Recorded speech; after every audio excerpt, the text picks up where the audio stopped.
إن الحمد لله نحمده ونستعينه ونستغفره ونعوذ بالله من شرور أنفسنا ومن سيئات أعمالنا من يهده الله فلا مضل له ومن يضلله فلا هادي له وأشهد أن لا إله إلا الله وحده لا شريك له وأشهد أن محمدا عبده ورسوله يا أيها الذين آمنوا اتقوا الله حق تقاته ولا تموتن إلا وأنتم مسلمون يا أيها الناس اتقوا ربكم الذي خلقكم من نفس واحدة وخلق منها زوجها وبث منهما رجالا كثيرا ونساء واتقوا الله الذي تساءلون به والأرحام إن الله كان عليكم رقيبا يا أيها الذين آمنوا اتقوا الله وقولوا قولا سديدا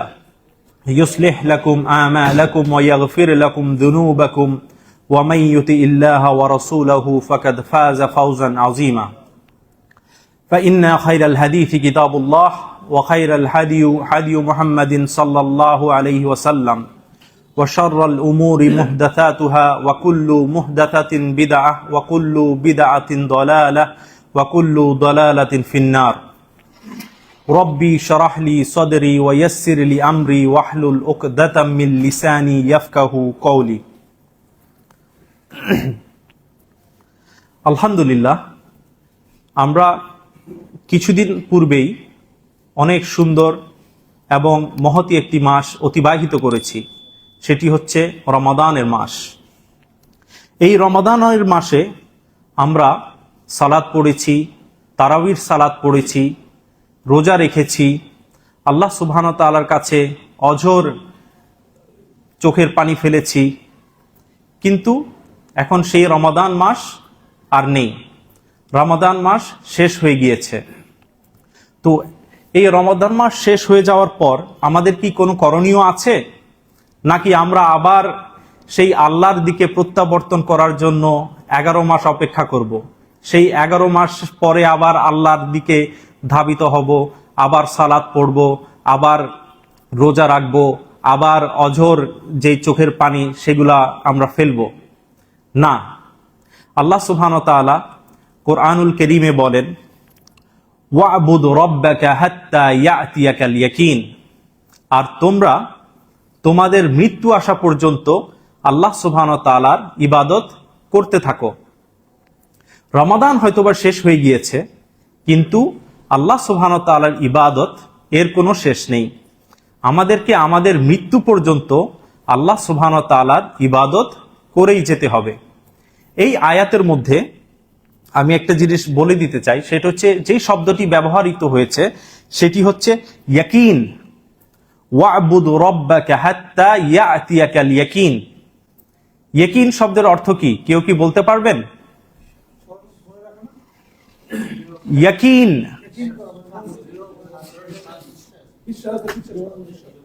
নিশ্চয়তা, মানে নিশ্চিত, কোনো কিছু একেবারে নিশ্চিত বা নিশ্চয়তা।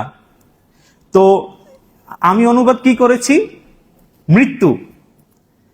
আমাদের দেশে এবং বিশ্বের বিভিন্ন জায়গায় একদল মুসলিমরা আছে যারা এই ইয়াকিন শব্দ থেকে, যেটা এর বাহ্যিক অনুবাদ, সেটা হচ্ছে কি নিশ্চয়তা অনুবাদ করে। যে যখন আমরা যদি এটার বাহ্যিক অনুবাদ করি তখন তাহলে এর অর্থটা কি দাঁড়ায়? যে ইয়াকিন আসা পর্যন্ত, নিশ্চিত হওয়া পর্যন্ত আল্লাহর ইবাদত করো। তার মানে নিশ্চিত হয়ে গেলে আল্লাহর আর ইবাদত করতে হবে না। এখন এই নিশ্চয়তাটা কি? তারা বলে যে নিশ্চয়তা মানে যখন আপনি আল্লাহকে পেয়ে যাবেন, যখন আল্লাহকে চিনে ফেলবেন, আল্লাহর মারিফত পেয়ে যাবেন, তাহলে আর আপনাকে ইবাদত করতে হবে না। পীরের কাছে যাবেন, শুধু তাকে কিছু টাকা পয়সা দিবেন, তার যদি একটু খেদমত করেন তাহলেই যথেষ্ট। এই কথাটা একেবারেই ভ্রষ্ট এবং বিভ্রান্তিকর। ইসলামের শুরু থেকে আমাদের সালাফগণ, মুফাসসিরগণ এই ইয়াকিনের শব্দ মৃত্যু করে এসেছেন। তো এই জন্য আমাদেরকে এখানে একটা মূলনীতি জানতে হবে যে কোরআন অনেক সময় আমরা দেখি যে অনুবাদ পড়ি বা শাব্দিক অনুবাদ, এটা কিন্তু ঠিক না। আমাদেরকে কোরআন এবং হাদিসকে সেইভাবে বুঝতে হবে যেইভাবে আমাদের সালাফুস সালিহিনরা এর ব্যাখ্যা করেছেন এবং বুঝেছেন সেইভাবেই, না হলে আমরা কিন্তু পথভ্রষ্ট হব। এই যে আপনারা এখন দেখবেন যে আহলে কোরআন যারা শুধুমাত্র কোরআন মানার দাবি করে, যদিও ইন ট্রু সেন্স তারা কোরআনটাকেও কিন্তু মানতে পারে না, তারা হাদিসকে অস্বীকার করে। তো এটা করতে গিয়ে কিন্তু তারা এরকম অনেকগুলো বিকৃতি, এটা তো হচ্ছে অন্য এক দলের বিভ্রান্তি। তো এই দলও কোরআনের এরকম বাহ্যিক অনুবাদ নেওয়ার কারণে তারা কিন্তু বিভ্রান্ত হয়েছে, যুগে যুগে মানুষজন এইভাবে বিভ্রান্ত হয়েছে। তো আল্লাহ সুবহানাহু ওয়া তাআলা আমাদেরকে এই সকল বিভ্রান্তি থেকে রক্ষা করুন। তো যেটা বললাম, ইয়াকিন শব্দের অর্থ হচ্ছে মৃত্যু, এবং আমাদেরকে মৃত্যু পর্যন্ত আল্লাহ সুবহানাহু ওয়া তাআলার ইবাদত করে যেতে হবে। আর এই ইবাদতের কারণেই কিন্তু আল্লাহ সুবহানাহু ওয়া তাআলা আমাদের সকলকে সৃষ্টি করেছেন। আল্লাহ সুবহানাহু ওয়া তাআলার ইবাদত করাই হচ্ছে আমাদের সৃষ্টির উদ্দেশ্য। আমাদের যে জীবন, তার মূল উদ্দেশ্যই হচ্ছে আল্লাহ সুবহানাহু ওয়া তাআলার ইবাদত করা। আল্লাহ সুবহানাহু ওয়া তাআলা কুরআনুল কারীমে বলেন, ওয়ামা খালাকতুল জিন্না ওয়াল ইনসা ইল্লা লিয়াবুদুন, আর আমি জিন এবং মানুষকে সৃষ্টি করেছি যে তারা কেবল আমারই ইবাদত করবে। আল্লাহ সুবহানাহু ওয়া তাআলা আমাদের সকলকে কেন সৃষ্টি করেছেন? আমরা যেন শুধুমাত্র তারই ইবাদত করি, এবং এই ইবাদতের দাওয়াত দেওয়ার জন্যই আল্লাহ সুবহানাহু ওয়া তাআলা সৃষ্টির শুরু থেকে রাসূলুল্লাহ পর্যন্ত বিভিন্ন সময়ে বিভিন্ন গোত্রে নবী এবং রাসূল প্রেরণ করেছেন। আল্লাহ সুবহানাহু ওয়া তাআলা কুরআনুল কারীমে বলছেন, ওয়ালাকাদ বাআথনা ফি কুল্লি উম্মাতির রাসূলা আনি আবুদুল্লাহা ওয়াজতানিবুত তাগুত, আর আমি অবশ্যই প্রত্যেক জাতিতে একজন রাসূল প্রেরণ করেছি এই নির্দেশ দেওয়ার জন্য যে তারা যেন শুধুমাত্র আল্লাহর ইবাদত করে এবং তাগুতকে বর্জন করে। তো আলহামদুলিল্লাহ, আমরা এতক্ষণ পর্যন্ত এই আলোচনার মাধ্যমে যা বুঝলাম যে ইবাদত মৃত্যু পর্যন্ত করতে হবে, আমাদের সৃষ্টিও হয়েছে ইবাদতের জন্য, এবং নবী রাসূলগণও প্রেরিত হয়েছেন মানুষদেরকে আল্লাহর ইবাদতের দিকে ডাকার জন্য। এই ইবাদত জিনিসটা কি, কেউ কি বলতে পারবেন? ইবাদতের সংজ্ঞা কি?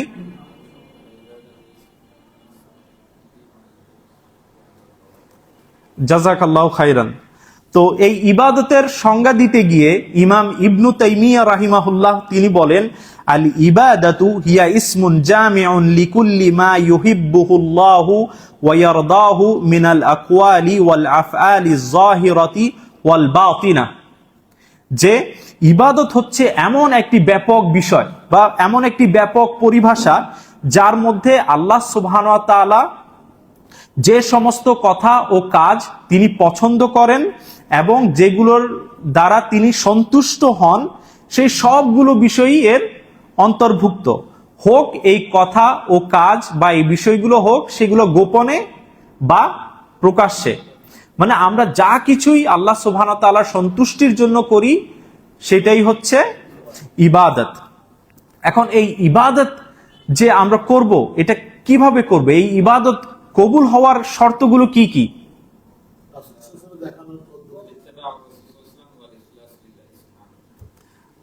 আলহামদুলিল্লাহ, যে এর অনেকগুলো মৌলিকভাবে ইবাদত কবুলের শর্ত দুটি।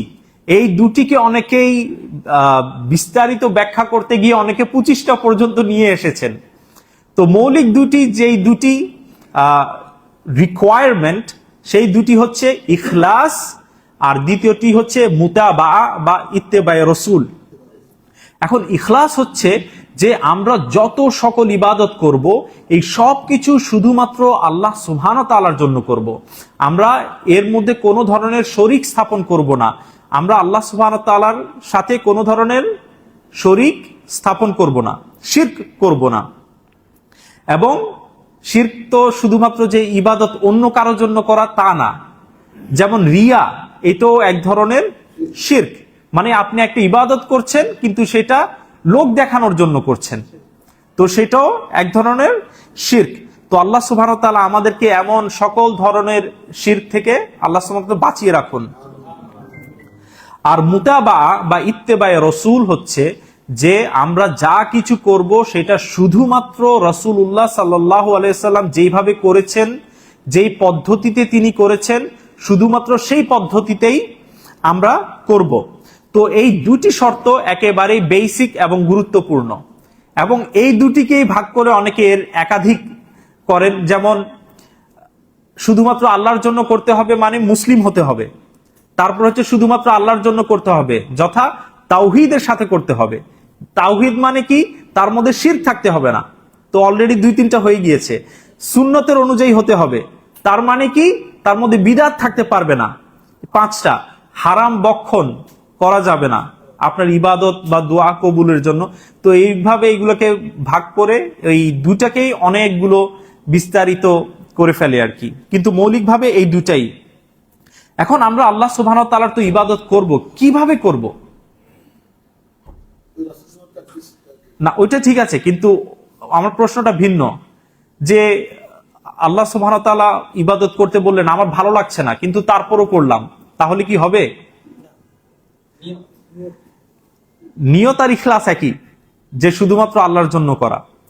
তো এখানে হচ্ছে 3টে জিনিস। একটা হচ্ছে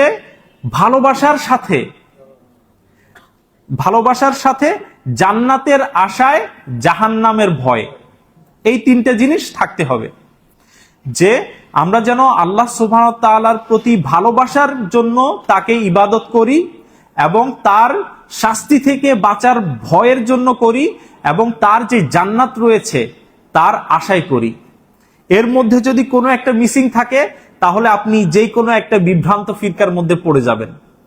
এখন আপনি যদি মনে করেন যে না, আল্লাহ তো রহমানুর রহিম, তিনি গফুরুর রহিম, তিনি দয়াময়, তিনি ক্ষমা করে দিবেন, আপনি যদি শুধুমাত্র আশাটাকে নেন যে না আল্লাহ তো মাফ করে দিবেন, আমি আশাবাদী, আপনি ভয়টা করলেন না জাহান্নামে যাওয়ার, তাহলে আপনি হয়ে যাবেন হচ্ছে মুরজিয়া। তারা কি বিশ্বাস করে? তারা বিশ্বাস করে ইবাদত করলে হলো, না হলে নাই, আল্লাহ তো গফুরুর রহিম, তিনি ক্ষমা করে দিবেন। আর আপনি যদি এইটা বাদ দিয়ে যদি শুধুমাত্র অন্যটা ধরে রাখেন তাহলে আপনি হয়ে যাবেন খারেজি। খারেজিরা কি করে? শুধু ভয়, আল্লাহকে ভয় করে। তারা যে আল্লাহ যে ক্ষমা করেন, আল্লাহ যে জান্নাত দিবেন, এই আশাটা তাদের মধ্যে নাই। তা এই জন্য তারা কেউ ছোটখাটো ভুল করলে তাদেরকে সাথে সাথে তাকফির করে এবং তাদেরকে হত্যাযোগ্য মনে করে।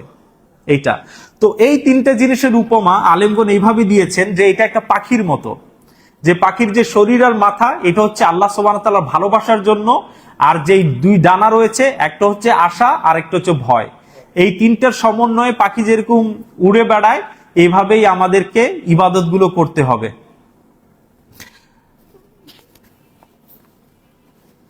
আর আল্লাহ সুবহানাহু ওয়া তাআলাকে আমরা ইবাদত কেন করব?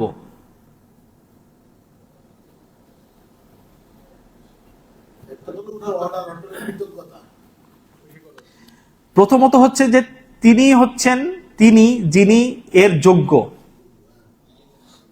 তিনি এর একমাত্র যোগ্য প্রকৃত পক্ষে, যার ইবাদত করা উচিত, এটা হচ্ছে একটা কারণ। দ্বিতীয়ত হচ্ছেন যে তিনি আমাদের সৃষ্টিকর্তা, তিনি আমাদের প্রতিপালক, তিনি আমাদের নিয়ন্ত্রক, সবকিছু এর থেকে কৃতজ্ঞতা বশত। তারপরে হচ্ছে যে তিনি আমাদেরকে সৃষ্টি করেছেন তার ইবাদত করার জন্য, তার আদেশ নিষেধ মান্য করা, এটাও হচ্ছে ইবাদতের অংশ। এর পাশাপাশি যে 2টো বিষয় বললাম, জান্নাতে যাওয়ার আশায় এবং জাহান্নামে যাওয়ার ভয় থেকে, ওইখান থেকে বেঁচে থাকার জন্য। তো আলহামদুলিল্লাহ, একটু আগে আমি বলছিলাম যে আমরা একটি অনেক মহতী মাস অতিবাহিত করে এসেছি। তো এখন কি সবকিছু শেষ? আমরা কি আবার 11 মাসের অপেক্ষা করব? না, আমি এতক্ষণ যেটা বললাম যে রমাদান শেষ হয়েছে, কিন্তু আল্লাহর ইবাদত বা তাকে ইবাদত করার সুযোগ এটা শেষ হয়নি। তো রমাদান কি ছিল? রমাদান ছিল রোজার মাস। আমরা এই মাসে রোজা রেখেছি। এই মাসে প্রত্যেক নর এবং নারী যারা প্রাপ্তবয়স্ক তাদের সকলের উপর রোজা রাখা ফরজ ছিল। আল্লাহ সুবহানাহু ওয়া তাআলা বলেন, ফামান শাহিদা মিনকুমুশ শাহরা ফালইয়াসুম, তোমাদের মধ্যে যে এই মাস যথা রমাদান মাস প্রত্যক্ষ করবে সে যেন এতে রোজা রাখে। তো রমাদান শেষ হয়েছে, কিন্তু রোজা রাখা শেষ হয়নি, রোজার শেষ নেই। আমরা রোজা সারা বছর রোজা রাখার ব্যবস্থা রয়েছে, অবকাশ রয়েছে, আমরা চাইলেই কিন্তু নফল রোজা রাখতে পারবো। এখন এই রোজা আমাদেরকে কিভাবে সাহায্য করছে, কিভাবে ফায়দা দিচ্ছে? রাসূলুল্লাহ সাল্লাল্লাহু আলাইহি ওয়াসাল্লাম বলেন, এগুলো সাধারণ রোজা, এটা যে রমাদানের সাথে খাস তা কিন্তু না, সাধারণ রোজা। আসিয়ামু জুন্নাতুন মিনান নার, যে সিয়াম রোজা রাখা হচ্ছে জাহান্নামের আগুন থেকে ঢাল স্বরূপ। একটা ঢাল যেভাবে একজন যোদ্ধাকে যুদ্ধের ময়দানে রক্ষা করে শত্রুদের থেকে, আঘাত থেকে, এই রোজা মানুষদেরকে জাহান্নামের আগুন থেকে রক্ষা করে। সুবহানাল্লাহ।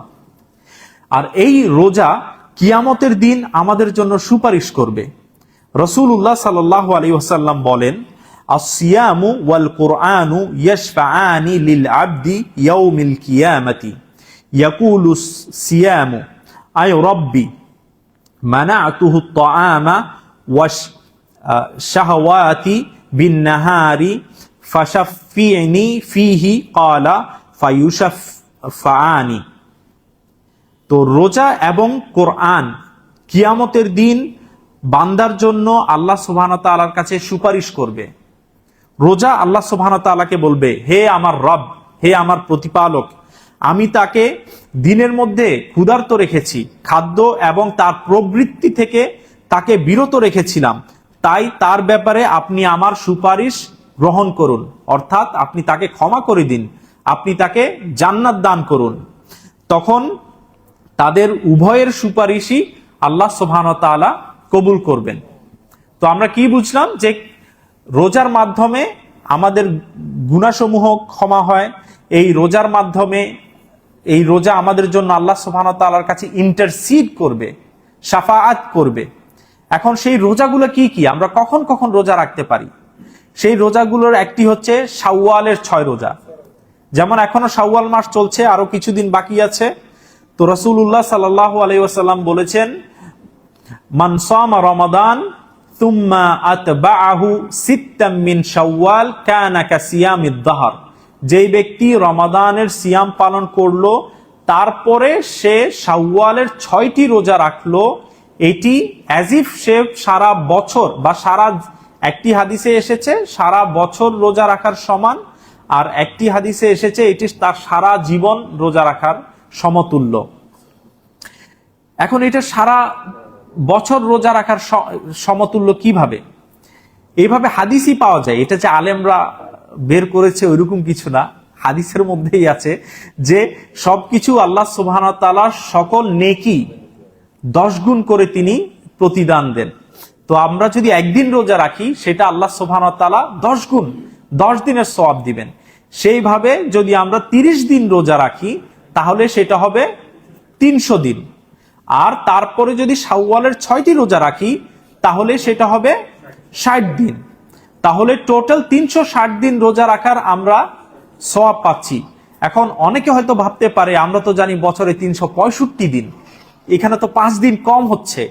না, এটা হচ্ছে আপনাদের নন মুসলিম গ্রিগোরিয়ান ক্যালেন্ডার অনুযায়ী 365 দিন।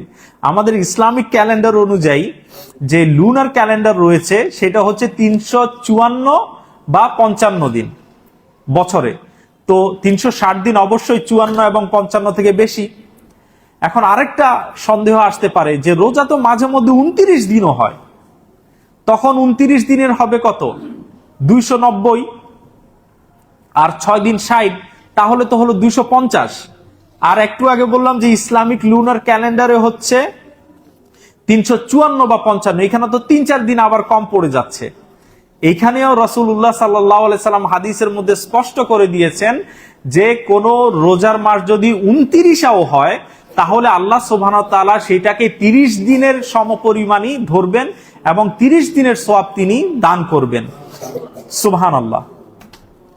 তো তারপরে হচ্ছে যে সারা জিন্দেগি কিভাবে হয়, এটা তো 1 বছরের হিসাব পেলাম, সারা জীবন কিভাবে? এটা যদি আপনি প্রত্যেক বছর এইভাবে করতে থাকেন, এই 36 দিন রাখেন, তাহলে এটা আপনার সারা জিন্দেগি রোজা রাখার সমতুল্য হয়ে যাবে।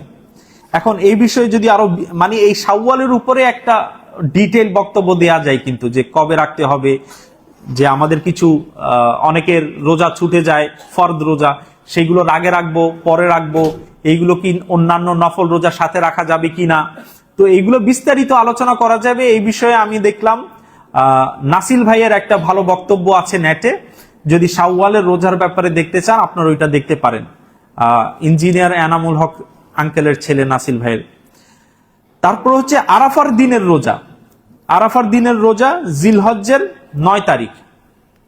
এই দিন রোজা রাখলে কি হয়, রাসূলুল্লাহ সাল্লাল্লাহু আলাইহি সাল্লাম বলেছেন যে আমি আশাবাদী যে কেউ যদি এই দিন রোজা রাখে তাহলে আল্লাহ সুবহানাহু ওয়া তাআলা তার 2 বছরের গুনাহ ক্ষমা করে দিবেন, 1 বছর আগের এবং 1 বছর পরের, তো 2 বছরের, আলহামদুলিল্লাহ।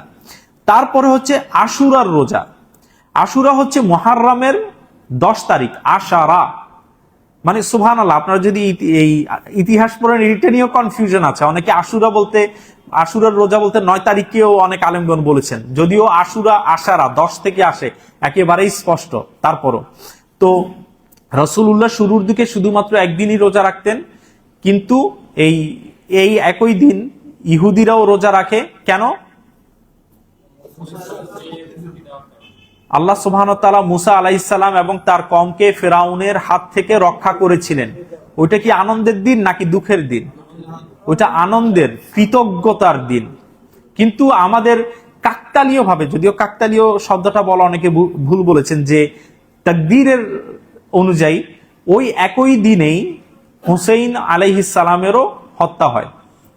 কিন্তু অনেকে কিন্তু কনফিউজ থাকে যে এই আমরা যে রোজাটা রাখছি, অনেকে মনে করে, আমি দেখেছি পার্সোনালি দেখে, ওরা মনে করে যে আমরা হয়তো বা হুসাইন রাদিয়াল্লাহু আনহু কারবালাতে মৃত্যুবরণ করেছেন, তাকে শহীদ করে দেয়া হয়েছিল ওই জন্য।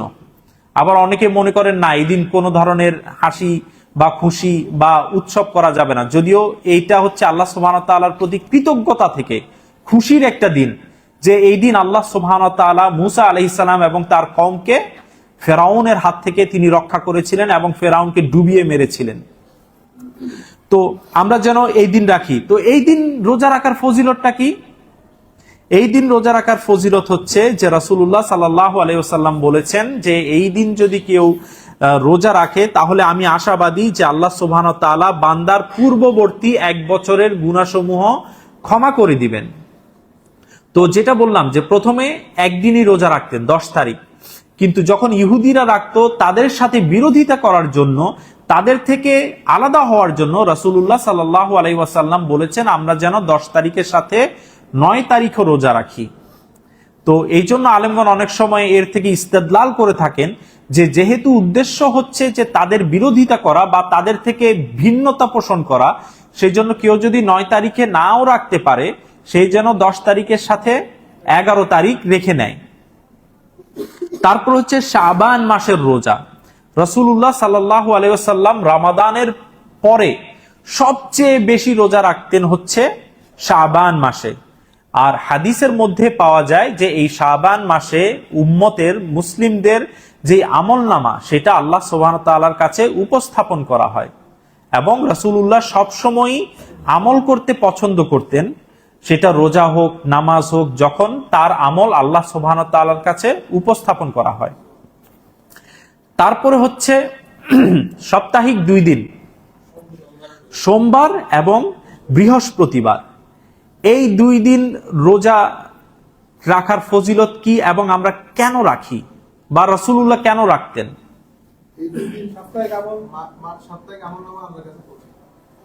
তারপর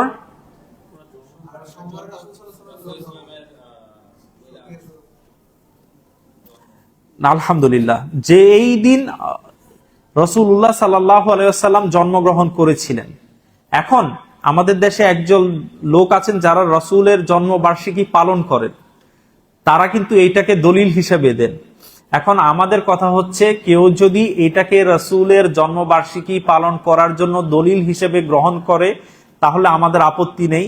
রাসূল যেরকম প্রত্যেক সপ্তাহের সোম এবং বৃহস্পতিবার রোজা রেখেছেন, আপনারাও সারা বছর প্রত্যেক সোমবার এবং বৃহস্পতিবার রোজা রাখুন, এতে আমাদের কোনো ধরনের দ্বন্দ্ব বা বিরোধ নেই। কিন্তু বছরের একদিন চুজ করে নেওয়া, এটা আমাদের কাছে অবশ্যই আপত্তিকর, এটা প্রমাণিত না যেহেতু। আর যদি এই হাদিসের আলোকে বলেন তাহলে হাদিসটাকে পরিপূর্ণভাবে আমল করবেন। দ্বিতীয়ত হচ্ছে যে মানুষের সাপ্তাহিক আমল আল্লাহ সুবহানাহু ওয়া তাআলার কাছে উপস্থাপন করা হয়।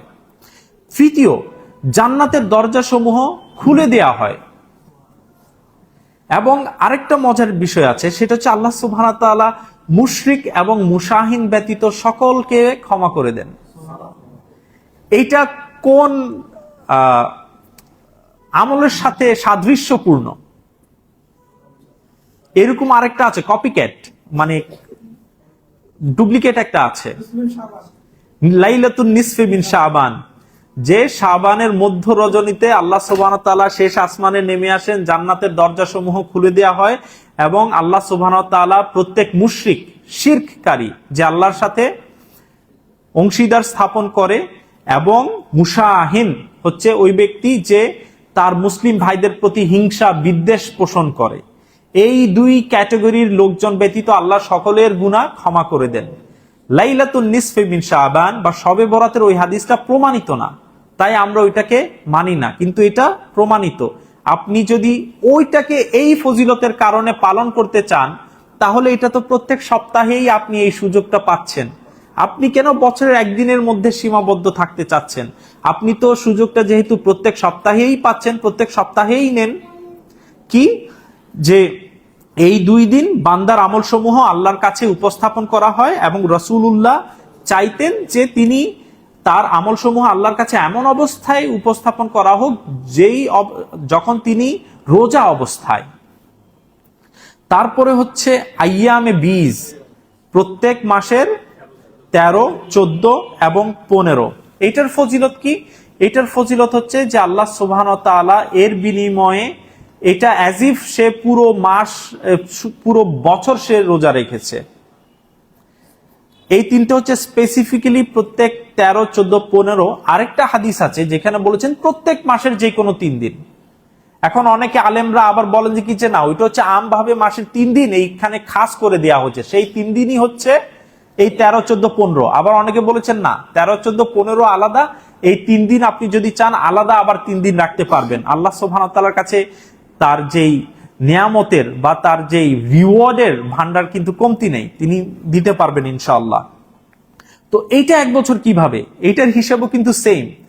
3 দিন প্রত্যেক মাসে, 12 মাস, 3 12 36, 36 গুণ 10, 360 দিন। আর ইসলামিক ক্যালেন্ডার হচ্ছে 354 বা 55, তার থেকে বেশি। সুবহানাল্লাহ।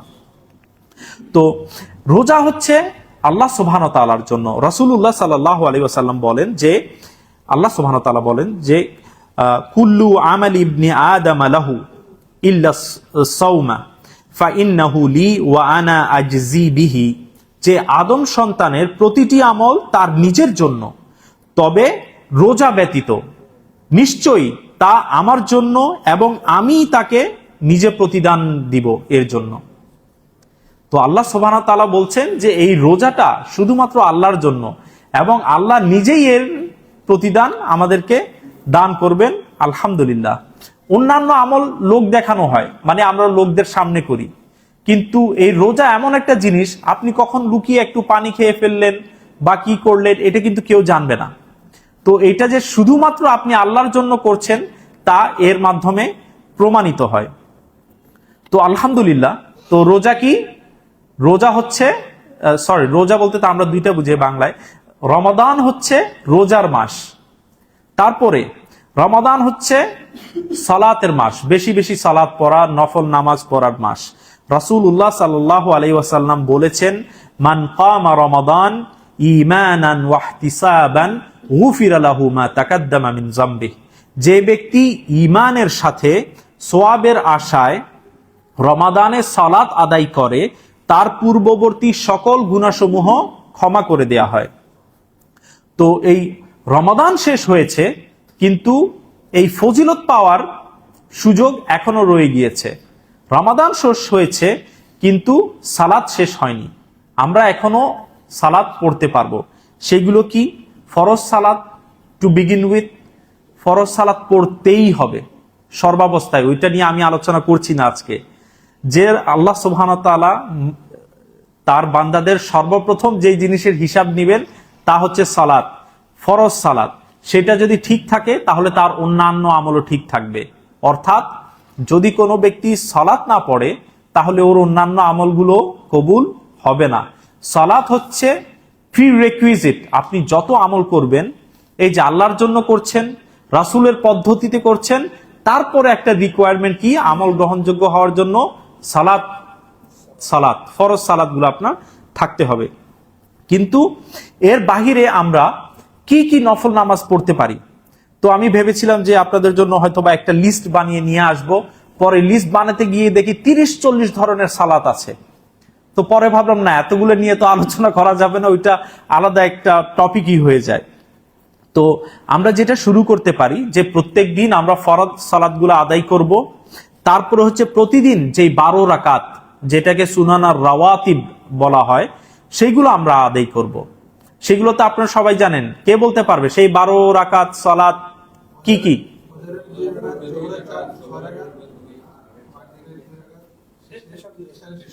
এশার 2 রাকাত, আলহামদুলিল্লাহ। আমরা অনেকে এই হাদিসটাই শুধু জানি, এই জন্য কিন্তু আমরা শুধু এই 12 রাকাতই পড়ি। এর বাহিরেও কিন্তু আগে পরে সালাত আছে। যেমন মাগরিবের আজান এবং ইকামতের মধ্যে 2 রাকাত সালাত আছে। তারপরে হচ্ছে জোহরের আমরা সাধারণত কি জানি, 4 রাকাত আর 2 রাকাত। আপনি 4 রাকাত 2 রাকাত পড়তে পারবেন। 2 রাকাত তো পড়ার হাদিস আছে, 4 রাকাতও পড়ার হাদিস আছে, মানে 4 রাকাত 4 রাকাতও পড়ার এরকম হাদিস পাওয়া যায়।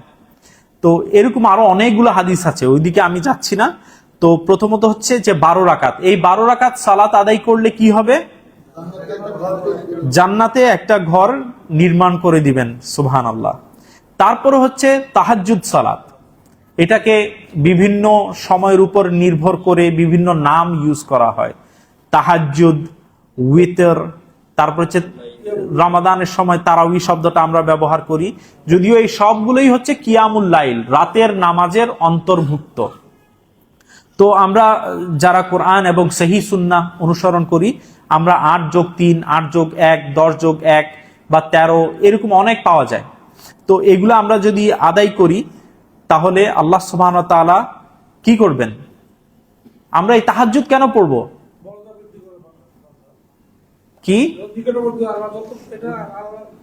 নফল নামাজের মাধ্যমে তো আল্লাহ সুবহানাহু ওয়া তাআলার নৈকট্য অর্জন করা যায়, ওইটা ঠিক আছে। কিন্তু তাহাজ্জুদের স্পেসিফিক কি?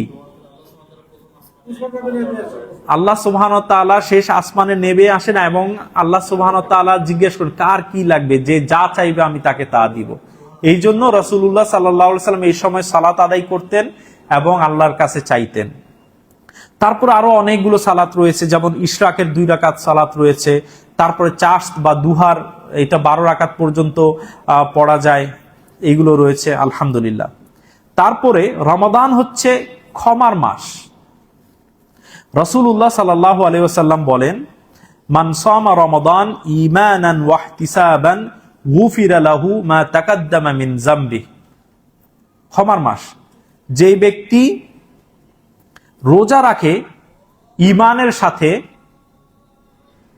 সওয়াবের আশায়, আল্লাহ সুবহানাহু ওয়া তাআলা তার পূর্বের সকল গুনাহসমূহ ক্ষমা করে দেন। তার মানে কি, রমাদান ক্ষমা অর্জনের একটা মাস। ক্ষমা অর্জন কি শুধুমাত্র রমাদানের মধ্যে সীমাবদ্ধ? না, এই সুযোগটা কিন্তু সারা বছর জুড়ে রয়েছে। কিভাবে? রাসূলুল্লাহ সাল্লাল্লাহু আলাইহি ওয়াসাল্লাম বলেন যে ব্যক্তি সুন্দর করে আমাদের মতো ওযু করলো, তারপরে মসজিদে গেল, 2 রাকাত সালাত পড়লো, তারপরে সেখানে কিছুক্ষণ অপেক্ষা করলো বা বসে থাকলো, আল্লাহ সুবহানাহু ওয়া তাআলা তার সকল গুনাহসমূহ ক্ষমা করে দিবেন। তো এটা কি শুধুমাত্র রমাদানে? এটা প্রত্যেক দিন 5 বার আপনি সময় পাচ্ছেন। 5 ওয়াক্ত সালাতে যাওয়ার সময় কিন্তু আপনি এই সুযোগটা পাচ্ছেন যে কি গুনাহ ক্ষমা হবে? সকল গুনাহ ক্ষমা হয়ে যাবে, মানে পূর্বের সকল গুনাহ। আর হ্যাঁ, একটা জিনিস ভালো বলেছেন যে এগুলো সবগুলো কিন্তু বেশিরভাগই সগীরা গুনাহ। কবিরা গুনাহ শুধুমাত্র তাওবার মাধ্যমেই ক্ষমা হয়। তারপর হচ্ছে রাসূলুল্লাহ সাল্লাল্লাহু আলাইহি সাল্লাম বলছেন, ইমাম যখন সূরা ফাতিহা শেষ করে গায়রিল মাগদুবি আলাইহিম বলে, তোমরা আমিন বলো। যখন তোমার আমিন বলা ফেরেশতাদের আমিন বলার সাথে মিলে যাবে, তখন তোমার পূর্বের সকল গুনাহসমূহ ক্ষমা হয়ে যাবে। সুবহানাল্লাহ। এটা কয়বার? এটাও তো 5 বার পাচ্ছেন দৈনিক, আলহামদুলিল্লাহ। তারপরে রাসূলুল্লাহ বলছেন, ইমাম যখন সামি আল্লাহু লিমান হামিদা বলে, তখন তোমরা আল্লাহুম্মা রব্বানা লাকাল হামদ বলবে। তোমাদের এই বলা যদি ফেরেশতাদের সাথে মিলে যায়, তাহলে তোমাদের সকল গুনাহসমূহ ক্ষমা করে দিবে আল্লাহ সুবহানাহু ওয়া তাআলা। এটা কয়বার? 17 বার। কিভাবে 17 বার? হ্যাঁ, আলহামদুলিল্লাহ।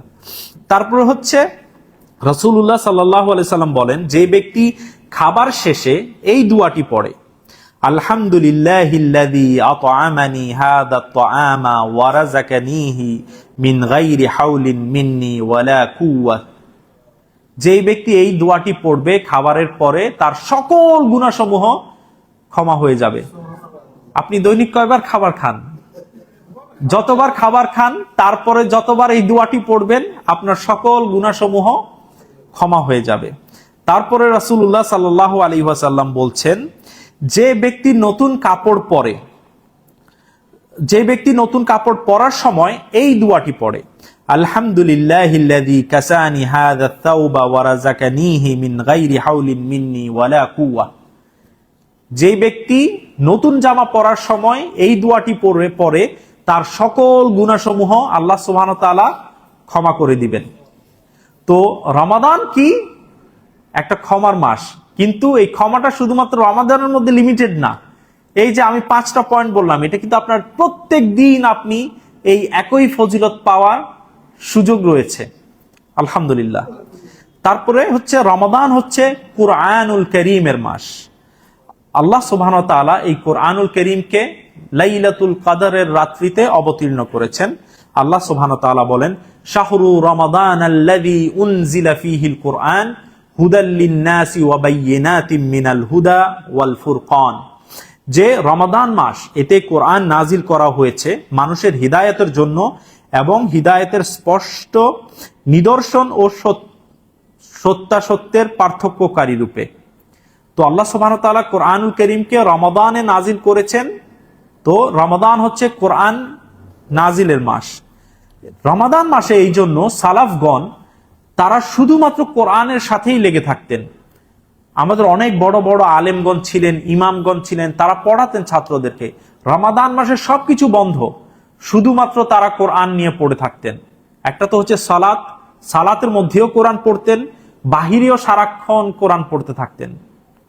সাধারণত রাসূলুল্লাহ সাল্লাল্লাহু আলাইহি ওয়াসাল্লাম বলেছেন যে, যেই ব্যক্তি 3 দিনের কমে কোরআন খতম করে, তাহলে সে কিছুই বুঝে না, এরকম একটা হাদিস আছে। তো অনেকে মনে করে 3 দিনের কমে হয়তোবা কোরআন খতম করা হারাম, কিন্তু আলেমগণ বলছেন না, এটা মাকরু। কিন্তু কিছু স্পেশাল সময় থাকে যখন আপনি এর কম সময়েও ফজিলতের কারণে পড়তে পারবেন। তার মধ্যে একটি হচ্ছে এই রমাদান। এই রমাদানে সালাফগণ দিনে একবার খতম করতেন, রাতে একবার খতম করতেন, অনেকে তারাবিতে একবার খতম করতেন পুরা। যেমন ইমাম আবু হানিফার ব্যাপারে একটা কল পাওয়া যায় যে তিনি দিনে একবার খতম করতেন, রাতে একবার খতম করতেন এবং পুরো মাস জুড়ে তারাবিতে একবার খতম করতেন। 30 দুগুণে হচ্ছে 60, আর পুরো মাস জুড়ে আরো একবার 61 বার তিনি কোরআন খতম করতেন, যদিও এই বর্ণনাটা প্রমাণিত না।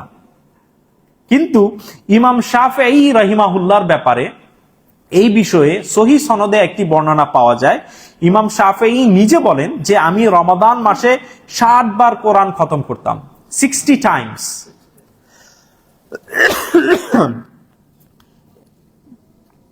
এবং এটা যে শুধু ইমাম শাফিঈর ব্যাপারে তা না, অনেক সালাফগণ, এই বিষয়ে আমার পুরো একটা প্রবন্ধ আছে, যে যারা এই রমাদান মাসে 30 বার, 10 বার, 20 বার, 40 বার করে খতম করতেন। এই যে ইমাম শাফিঈ 60 বার খতম করতেন, এরকম ছিলেন। তো এই রমাদানের বাহিরেও তো এই সুযোগটা রয়েছে। রমাদান পড়া, খতম করা কি শুধুমাত্র কোরআন খতম করা বা পড়া কি শুধুমাত্র রমাদানের মধ্যে সীমাবদ্ধ? না, এর বাহিরেও আছে। আমরা যখন ইচ্ছা তখনই কিন্তু কোরআন পড়তে পারি, যখন ইচ্ছা তখনই কিন্তু কোরআনটাকে খতম করতে পারি।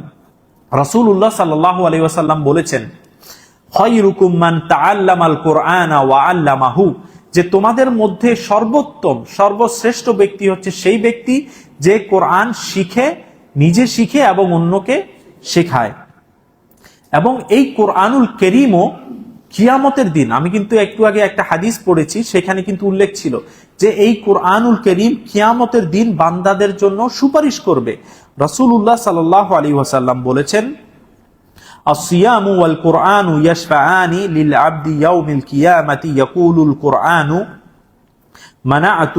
মানা'তুহুন নাওমা বিল লাইলি ফাশাফি'নি ফিহি ক্বালা ফায়ুশফাআনি।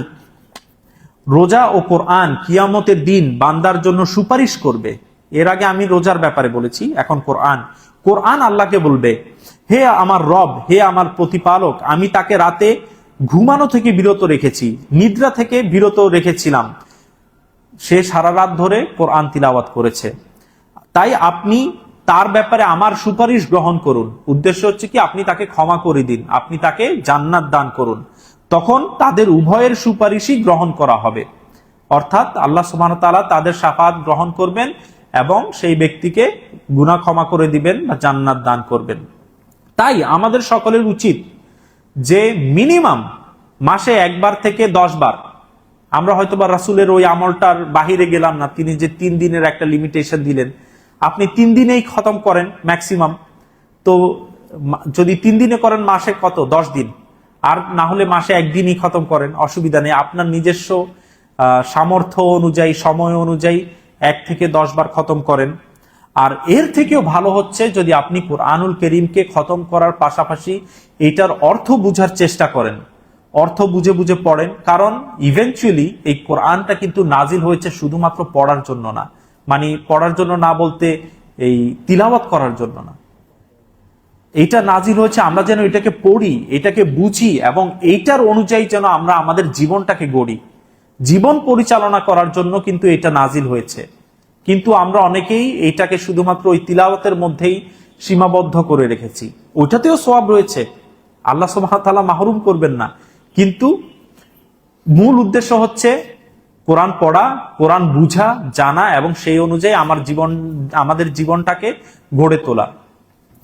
তারপরে রমাদান হচ্ছে দোয়া কবুলের মাস।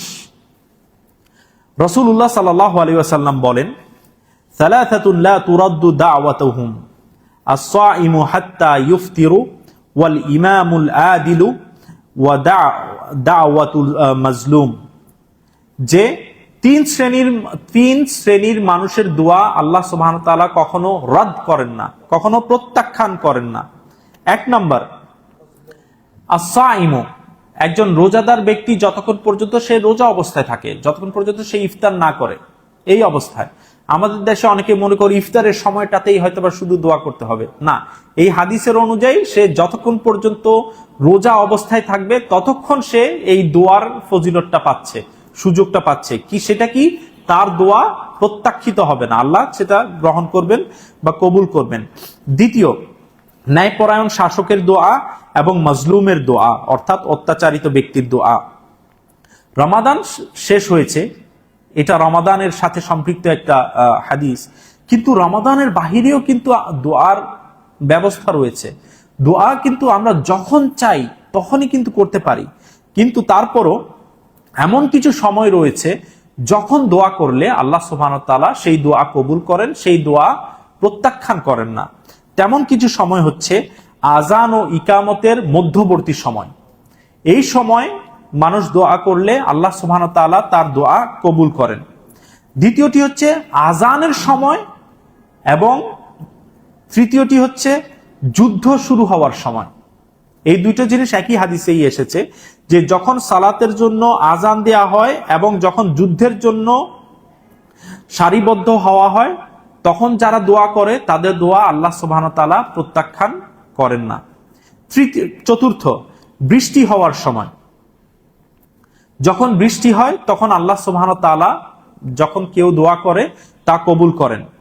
রাতের একটি এমন সময় আছে, সেই সময়টা আল্লাহ উল্লেখ করেননি, কিন্তু অন্য হাদিসে আমরা জানি সেটা হচ্ছে রাতের যখন শেষ তৃতীয়াংশ, যখন তাহাজ্জুদের সময় হয়, ওইটা একটা সময়, বা হয়তোবা এটা অন্য কোনো সময়ও হতে পারে, আল্লাহু আলাম, যে এমন একটি রাতের মধ্যে সময় রয়েছে যখন বান্দা আল্লাহর কাছে কিছু চাইলে, দোয়া করলে সেটা আল্লাহ প্রত্যাখ্যান করেন না। 5 নাম্বার হচ্ছে জুমার দিনে এমন একটা সময় রয়েছে, সেটা কোন সময়? আসরের সময়, বা আল্লাহই ভালো জানেন কখন, যখন দোয়া করলে সেই দোয়া আল্লাহ সুবহানাহু ওয়া তাআলা প্রত্যাখ্যান করেন না। এটা তো হলো 5টা 6টা, এর বাহিরেও আরো অনেক সময় আছে। জমজমের পানি খাওয়ার সময় যখন দোয়া করা হয়, আপনি যখন সেজদার মধ্যে থাকেন তখন দোয়া করেন তখন, তারপর হচ্ছে যখন আপনি রুস্টার, এটাকে বাংলা কি বলে, মোরগ যখন ডাক দেয় সকালবেলা, তখন দোয়া করলে তার দোয়া কবুল হয়, কারণ সে একজন ফেরেশতাকে দেখেছে। তারপর হচ্ছে দোয়াই ইউনুস। দোয়াই ইউনুস কি? এই দোয়া আল্লাহ সুবহানাহু ওয়া তাআলা কখনো প্রত্যাখ্যান করেন না। তারপরে রমাদান হচ্ছে উমরার মাস। রাসূলুল্লাহ সাল্লাল্লাহু আলাইহি ওয়াসাল্লাম বলেন যে রমাদান যখন আসে তখন তোমরা উমরা করো, কেননা রমজানে একটি উমরান কিসের সমান? হজের সমান। জি, আচ্ছা। তারপরে কিন্তু এই উমরাটা কি শুধুমাত্র রমাদানে নির্দিষ্ট সীমাবদ্ধ? না, যেই কোনো সময় আপনি করতে পারেন। হজ অবশ্যই একটা নির্দিষ্ট সময়ে সীমাবদ্ধ, কিন্তু উমরা আপনি যেই কোনো সময় করতে পারবেন।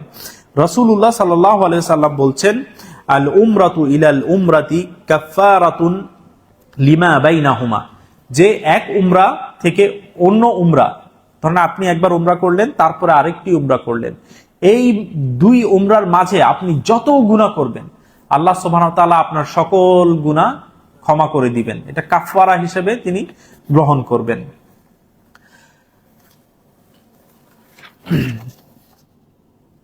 এর পাশাপাশি অনেকগুলো ইবাদত বা আমল আছে, যেমন আমরা সকলেই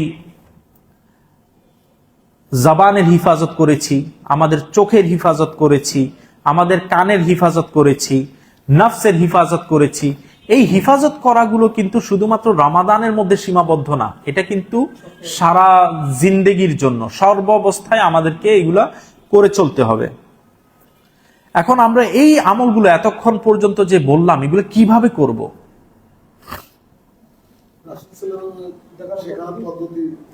অবশ্যই, তা তো অবশ্যই, না হলে তো কবুলই হবে না। কিন্তু আমার উদ্দেশ্য হচ্ছে আমরা এগুলো যেন ধাপে ধাপে শুরু করি, একসাথে যেন সবগুলো শুরু করে না দেই। প্রথমে আমাদেরকে প্রায়োরিটি সেট করতে হবে যে কোনটা সবচেয়ে গুরুত্বপূর্ণ। ফরজ আমলগুলো আমরা আগে ফরজগুলো করব, তারপরে যেটা সবচেয়ে গুরুত্বপূর্ণ নফল বা সুন্নাহ সেটা করব, তারপরে অন্যটা, ধীরে ধীরে আগাবো। এখন অনেকে মনে করতে পারবে আমি বেশি পারবো, যেমন একজন ছিলেন আব্দুল্লাহ ইবনে আমর, আমরা যদি ভুল না হয়, সাহাবী, তিনি রাসূলুল্লাহর কাছে গিয়েছিলেন। এই রোজা রাখার হাদিসগুলো কিন্তু তার অনেক একটা, সেটা কি যে রাসূলুল্লাহ কখন কখন রোজা রাখবো, সবচেয়ে ভালো রোজা কোনটা, তুমি এখন রোজা রাখো, তখন রোজা রাখো। তো সে বারবার বলতেছে আমি এর থেকে বেশি করতে পারবো, আমি এর থেকে বেশি করতে পারবো। রাসূলুল্লাহ সবগুলো রোজা আমরা যেগুলো ডিসকাস করলাম এগুলো অনেকগুলোই তিনি বলেছেন, তারপরও সে বলতেছে আমি আরো বেশি করতে পারবো, এর থেকে আমাকে আরো বলেন। তখন রাসূলুল্লাহ কি বলেছেন, যে সবচেয়ে শ্রেষ্ঠ রোজা হচ্ছে দাউদ আলাইহিস সালামের দোয়া। তিনি একদিন রোজা রাখতেন, একদিন রোজা রাখতেন না, তো তুমি এটা করো। তো যেহেতু রাসূল বলেছেন, তিনি কিন্তু এটা আজীবন করে গিয়েছেন, কিন্তু তিনি নিজে বলছেন যখন আমার একটু বয়স বেশি হয়ে গিয়েছে আমার জন্য এটা কষ্টকর হয়ে পড়েছে। তো আমরা যেন এই জিনিসগুলোকে ধাপে ধাপে ধীরে ধীরে শুরু করি, আস্তে আস্তে, যেটা সবচেয়ে গুরুত্বপূর্ণ সেটা দিয়ে শুরু করে আস্তে আস্তে গ্র্যাজুয়ালি যেন শুরু করি। তারপর হচ্ছে যে সবকিছু একসাথে শুরু করব না, কারণ সবকিছু একসাথে করলে 2-4 দিন অনেক জোশ থাকে, জোশের সাথে করে তারপরে ক্লান্তি চলে আসে, বিরক্তি চলে আসে অনেক সময়। তো তখন দেখা যায় যে একেবারে সব ছেড়ে দেয়। আপনি যদি একটা একটা করে করতেন, হয়তোবা ওইটা আপনি আজীবন অভ্যাসে পরিণত হয়ে যেত। সবকিছু একসাথে শুরু করার কারণে আপনি সবকিছু পারছেন না একসাথে করতে, এই জন্য দেখা যায় সবাই ওই সবকিছুই আবার ত্যাগ করে ফেলে, কোনোটাই করা হয় না। এই জন্য আমাদের যেন আগ্রহটা টিকে থাকে। অনেক সময় আগ্রহ চলে যায়, মানুষ যখন সবকিছু অনেক কিছু একসাথে করা শুরু করে দেয়, যখন পারে না, যখন ভারী হয়ে যায়, বোঝা মনে হয়। আমরা যেন আমাদের নিজের নফসের উপরে মানে কঠিন করে না ফেলি, যেন সহজভাবে শুরু করি আস্তে আস্তে। তারপরে আমরা যেন নিয়মিত মানে কনসিস্টেন্সি মেনটেন করি। আমরা যেন আজকে একটা করতেছি, এক মাস পরে আবার করতেছি, এরকম না। আমরা যদি প্রত্যেক মাসে 3 দিন দিয়ে শুরু করলাম রোজা রাখা, এটা প্রত্যেক মাসে যখন আমরা দেখতেছি না এটা আমার অভ্যাসে পরিণত হয়েছে, তখন আপনি অন্যটাতে যান।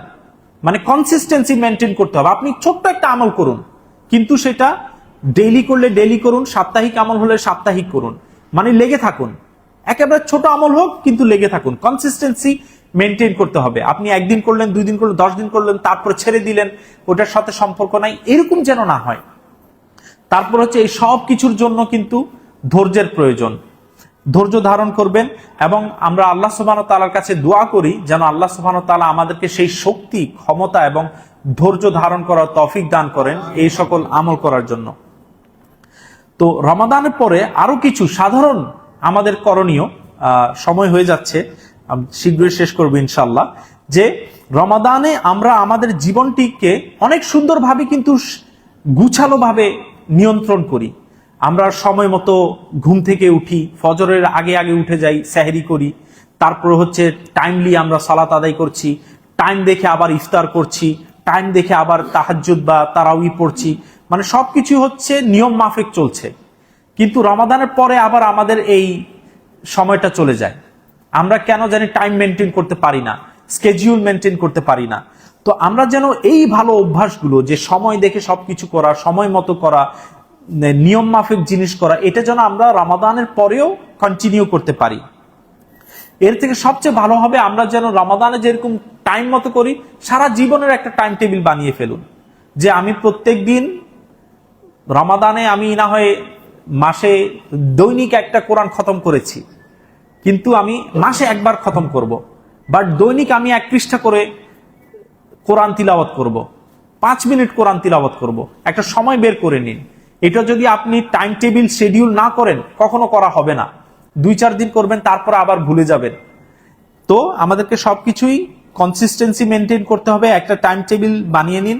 তারপরে হচ্ছে রমাদানে আমরা কি সবকিছু কিন্তু সামাজিকভাবে করতাম, সবাই মিলেমিশে, পরিবারের মধ্যেও আমরা সবাই একসাথে উঠছি, খাচ্ছি, ইভেন বাহিরেও একসাথে সালাত আদায় করছি, একটা কমিউনিকেশন, একটা সোশ্যাল বন্ডিং হয় আমাদের মধ্যে। এটা যেন রমাদানের পরেও আমাদের মধ্যে থাকে। এটা আমাদের যে ব্রাদারহুড, ভ্রাতৃত্ব যে বন্ধন, এটাকে মজবুত করে। এবং মানুষ যখন একা থাকে তখন পথভ্রষ্টতা, অলসতা এগুলো গ্রাস করে। ইংরেজিতে একটা কথা আছে যে the wolf attacks the lone sheep, যে ভেড়া যখন একা থাকে, ভেড়ারা তো একটা পাল না কি বলে ওইটার মধ্যেই থাকে, ওইটাকে কিন্তু অ্যাটাক করে না সাধারণত। যখন দেখে যে একটা এদিক ওইদিক চলে গিয়েছে, একা হয়ে গিয়েছে, ওইটাকে অ্যাটাক করে। তো শয়তানও কিন্তু ওইরকম। আপনি যখন একটা কমিউনিটিতে, একটা সোসাইটিতে, আলহামদুলিল্লাহ আমরা যেরকম এখানে সবাই একত্রিত হচ্ছি, এখানে যখন হব আমরা কিন্তু একে অপরকে মনে করিয়ে দিতে পারবো। রাসূলুল্লাহর কাজ কি ছিল? ফাযাক্কির ইন্নামা আনতা মুযাক্কির, যে স্মরণ করিয়ে দাও। যে অন্য জায়গায় কি বলছেন, যে তোমরা মনে করিয়ে দাও, কারণ মনে করিয়ে দেওয়া মুমিনদেরকে ফায়দা দেয়। আমরা যখন একসাথে থাকবো তখন একে অপরের খোঁজ খবর নিব, যে ভালো কাজ করছি কিনা সেটার প্রতি উদ্বুদ্ধ হব। কেউ যদি কোনো খারাপ কাজ, তো সাধারণত গ্রুপে থাকলে তো খারাপ কাজ করার চিন্তা ভাবনাও আসবে না, আর খারাপ কাজ কেউ করলেও বলবে এই তুমি এটা কেন করছো। তো এই জন্য আমরা সবাই মিলেমিশে থাকবো, একসাথে একটা বন্ডিং তৈরি করব। আর আমাদের একটা চেকলিস্ট বানানো উচিত, যে রমাদান যে গেল আমি কোথায় কোথায় ব্যর্থ হয়েছি, রমাদানটাকে পুরোপূর্ণভাবে উপভোগ করার জন্য, মেনে চলার জন্য আমার যেই কর্তব্য দায়িত্বগুলো ছিল সেগুলো মানার মধ্যে পথে কি কি বাধা ছিল সেগুলো আপনি নোট ডাউন করেন, যে কেন আমি আমার বেস্টটা এই রমাদানে দিতে পারিনি, সেই ডিস্ট্রাকশনগুলো কি ছিল, কোন জিনিসগুলো আমাকে ডিস্টার্ব করেছে, ডিস্ট্র্যাক্ট করেছে, সেগুলো লিখে রাখুন। হয়তোবা কি আপনি রমাদানের হয়তোবা শেষ দশক আপনি যেখানে সালাত আদায় করার কথা, সেখানে আপনি মার্কেটিং করছেন, মার্কেটিং একটা ডিস্ট্রাকশন হয়ে পড়েছিল আপনার জন্য। আপনি লিখে রাখেন যে মার্কেটিং জামা কাপড় কিনতেই হবে, সেটা আপনি রমাদানের আগে করে ফেলুন। আগামী বছর রমাদান আসার পূর্বেই যত ডিস্ট্রাকশন, আপনার হয়তোবা বাসায় খাবার দাবার কেনার প্রয়োজন পড়তে পারে, এইটাও একটা ডিস্ট্রাকশন হইতে পারে। তো আপনি রমাদানের জন্য পুরো মাসের খরচাপাতি আগে করে ফেলুন। তো আমরা রমাদান মাসটাকে যেন পরিপূর্ণ ভাবে দিতে পারি, আমাদের 100% দিতে পারি, সেই জন্য যেন কোনো সমস্যা না হয়, আগের থেকে প্রস্তুতি নিব। আমাদের সমস্যাটা হচ্ছে যে রমাদান আসার সময় বা রমাদান আসার পরে আমরা চিন্তা ভাবনা করা শুরু করি, ও আমার তো এটা খেতে হবে, এটা নাই, জামা কাপড় কিনতে হবে, জামা কাপড় নেই, বা অনেক হাবিজাবি জিনিসের মধ্যে শয়তান আমাদেরকে মশগুল করে রাখে, ব্যস্ত করে রাখে। তো এইগুলো থেকে আমাদেরকে ফ্রি হতে হবে। তারপর হচ্ছে দ্বীনের জ্ঞান অর্জন করতে হবে। আমরা যেন দ্বীনের জ্ঞান অর্জন করতে থাকি এবং অর্জন করার পাশাপাশি অন্যদের মধ্যেও দ্বীনের জ্ঞানটাকে প্রসার করি। আপনি যখন নিজে শিখবেন, আপনার জাহালাত দূর হবে, আপনি যেই জিনিস জানতেন না সেটা আপনি জানবেন। আপনি যখন অন্যজনকেও শিখাবেন, আপনি সেটাতে পাণ্ডিত্য অর্জন করবেন। আর দ্বিতীয় জিনিসটা হচ্ছে যে আপনি যখন এই যে দ্বীন শিখা এবং দ্বীন শেখানোর মধ্যে থাকবেন, আপনার মধ্যে কিন্তু কোনো খারাপ কাজ করার পূর্বে কিন্তু অনেকবার চিন্তা আসবে, না আমি একজন দায়ী ইলাল্লাহ, আমি তো এই হারাম কাজ করতে পারি না, আমি তো এই খারাপ কাজ করতে পারি না। এই জিনিসগুলো আপনাকে খারাপ কাজ করার থেকে কিন্তু বিরত রাখবে। আর তারপরে অবশ্যই এই রমাদানের মধ্যে আমাদের অনেকেরই অনেক এমন সমস্যা ছিল রমাদানের ব্যাপারে, মাসাইল যেগুলো আমরা জানি না। রমাদানের মধ্যে হয়তোবা আমরা ব্যস্ত হয়ে পড়েছি, আচ্ছা রমাদান চলে আসছে, এই বিষয়ে ইসলাম কি বলে, রমাদান চলে এসেছে, কখন রোজা রাখবো, কখন ভাঙবো, কি হবে, এটা খেলে রোজা ভেঙে যাবে কিনা, এইগুলো যেন আমরা রমাদান আসার আগেই সেরে ফেলি। এই পড়ালেখাগুলো, এটা যেন রমাদানের মধ্যে যেন আমরা এইগুলো নিয়ে ব্যস্ত হয়ে না পড়ি। তো আলহামদুলিল্লাহ, আমি আমার আজকের বক্তব্য এখানেই শেষ করব। শেষ করার পূর্বে শুধুমাত্র এটাই বলবো যে আল্লাহ সুবহানাহু ওয়া তাআলা কি বলছেন, ওয়া'বুদু রাব্বাকা হাত্তা ইয়াতিয়াকাল ইয়াকিন, যে আল্লাহ সুবহানাহু ওয়া তাআলা কিন্তু শুধুমাত্র রমাদানের রব নয়, তিনি পুরো 12 মাসেরই রব। আমরা যেইভাবে রমাদান মাসে আল্লাহ সুবহানাহু ওয়া তাআলাকে চিনেছি, জেনেছি, যেইভাবে তাকে তার ইবাদত করেছি, আমরা যেন এই জিনিসগুলো বাকি 12 মাসেও করতে থাকি এবং আমাদের সারা জীবন জুড়ে যেন এগুলোকে কন্টিনিউ করি। আর আল্লাহ যেটা বলেছেন যে মৃত্যু আসা পর্যন্ত তার ইবাদত করে যেতে হবে। ওয়া আখিরু দাওয়ানা আনিল হামদুলিল্লাহি রাব্বিল আলামিন।